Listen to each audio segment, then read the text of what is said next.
Welcome back to Goblin Slayer and the review part 2B. Yeah, this one I'm going to talk about definitely episodes 8 through 9. I was hoping to talk about these in my previous video, but I had to stop due to, as you can see with my hair, I had to get a haircut. Because either that or have my mom basically egg on me for a while, coming outside to get my hair done because it was getting so late here. Anyways, talking about episode 8 and 9. 8 opens up with the Goblin Slayer in bed with the priestess. You're probably thinking, wait, did these two have sex? No, they didn't. It was part of a resurrection miracle where the Goblin Slayer is being pretty much taken out of his armor wearing nothing but his boxers, and the priestess is completely naked. And apparently, not only the priestess was here, but of course, according to the Sword Maiden, yeah, she was there too, sharing a bed with the Goblin Slayer, and they talk for a bit, basically. And of course, she tries to touch his shoulder. He kind of pulls away, but holds his hand, but does nothing. Doesn't do much. I mean, this is actually the first time we actually see the Goblin Slayer with his armor on, and we see part of his face, but for some reason we can't see the entirety. We can see that his hair looks like it's very light gray. I think it is. It looks like very silverish hair. Yeah, that's what he has for hair color. I'm like, okay. So he and the Sword Maiden have a brief conversation, and then she leaves. And she basically, you also see her without her blindfold on first time, where she can see, but not very much. She can see she basically has got blurred vision. She's not totally blind. Yep.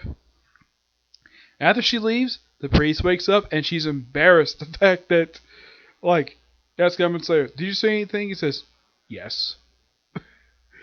And he did nothing to her at all. And then they politely turn her back to each other while he gets dressed and she gets dressed too. Apparently underneath her white outfit she pretty much has a black attire underneath. Oh yeah, and from the Goblin champion who bit off her arm, apparently all but part of her sleeve as well. That's probably going to get fixed. And so pretty much 3 of the 5, basically, the dwarf shaman, the lizardman priest, and the high archer elf decided to, scout the area first while Goblin Slayer and priestess recover. And they pretty much just walk about town.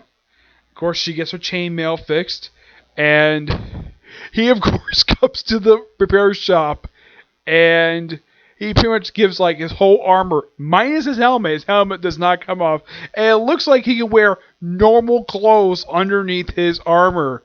Okay. And he says, I want you to fix this and her chainmail. And that's going to cost a lot. He said, he proves with a bag of gold. And he's like, okay. Yeah, and I'll trap one of your swords, probably because his sword broke last episode. So, this is a good sword. I'm gonna trim it down a bit. That's for slaying goblins. He's the Goblin Slayer. He trims it down. Of course, the chainmail does get fixed, and then they have lunch afterwards. And before they head down, of course they had before they went there, and then they go. It's supposed to be sweet, apparently kids like it, and it's ice cream. I'm thinking this is a medieval setting. How the heck can ice cream? Apparently, some scientists came up with the idea of freezing stuff and stirring around. Though, yes, this does get mentioned in the very next episode. So with them healed up, they go back underground, and they take out a demon, and they discover what's the source, what the goblins basically bring down there. A giant mirror, which pretty much is a portal to, apparently, according to the goblins they mentioned previously, the goblins come from the Green Moon. Yeah, and apparently someone's been teaching them basically about stuff down here.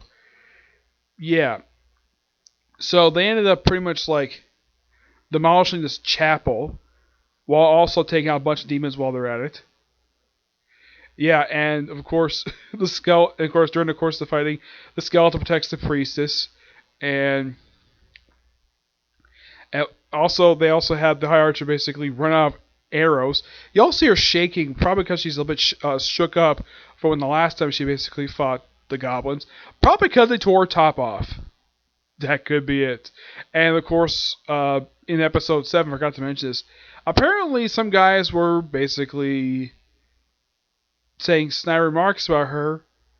Yeah, where they basically wanted to have sex with her because she's hot. Yeah, and she's not. She's basically like men are disgusting, and it's never brought up again. Yeah. So, and of course, when they have all the carnage, all the battle happening later on in the chapel, he's like, "I'm really getting tired of you." So eventually, he orders the dwarf to simply destroy the chapel, but have everybody underneath the mirror. And luckily enough, everybody pretty much survives perfectly fine. And then Haya Urcha decides to kick him in the back for some reason, knocking him over. Of course, he comes back perfectly fine. And then he has a conversation with the sword man. He gives basically for a report that the goblins take care of, and mention about the mirror, the fact it's been cased in concrete, put in the bottom of the canal, and be placed for the alligator to lay on. Yeah, of course, it's revealed the alligator is actually a sword meanings. And she also reveals what's the secret behind her scars. Yeah, she was captured, raped, and blinded by goblins. So Goblin Slayer does kind of share her pain. He can't exactly save her, but he understands her. And he says, before you leave, what are you going to do to me? He says, nothing. You're not a goblin. Yeah, he's not going to do anything to her. Though I think I know the reason why. I think because he kind of likes her. It's possible. And because also Priest just has a lot of respect and admiration for her. So he does not want to make her unhappy if he does anything to this smoking hot woman. I'm sure he notices that she's a beautiful woman, and he doesn't want anything to do anything to her at all. So, of course, the last year she's in tears because he kind of found out what she did, but he's not going to do anything to her at all. He has no desire to do it at all, and they go home, back in the covered wagon, where they discuss basically like what was happening, and of course the Higher Jump basically said that was easy, despite the fact that she was really traumatized by what happened here. A lot worse when the last time she fought goblins back in episodes 3 and 4. Probably because she was nearly raped this time. Yeah, and of course he comes with the interesting Goblin Slayer comes with the interesting idea to do when they get back. Make ice cream. Yeah, that'd be interesting. All in all, pretty good episodes. Yep. And so that's it for this particular review. Stay tuned when I get a chance to do part 3, which I think I'll probably be able to get done today, no problem, because it's only just 3 episodes, like the last 3 episodes of this particular season. Now, there's also 10.5, I should mention. It's just a clip show. It's just recapping what we've already seen so far. I'm not gonna watch it simply because all it is just a clip show. Yeah. So yeah, that's it for this particular review. Stay tuned for that part 3 soon. Probably in like a little over an hour from now, okay? Do this next video. Bye.